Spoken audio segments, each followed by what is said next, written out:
Sometimes there are additional or alternative menu commands available if you just hold the Option key.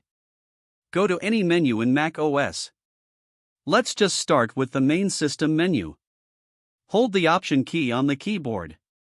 See how menu items change.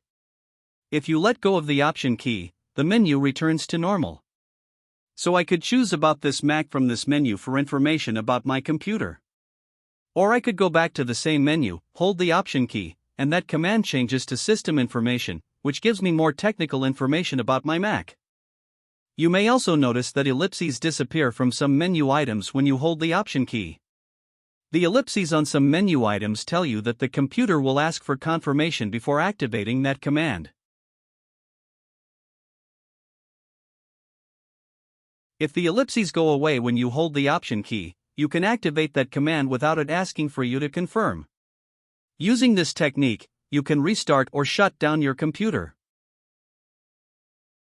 Or you can empty the trash and you can skip the step where it asks for confirmation. If you go to the Go menu in Finder, there are shortcuts to important folders. Hold the Option key here and it adds the option to open the library folder. This is useful because the library folder is generally hidden. Most users don't need to access that folder, but if you do need it, this is how you get there.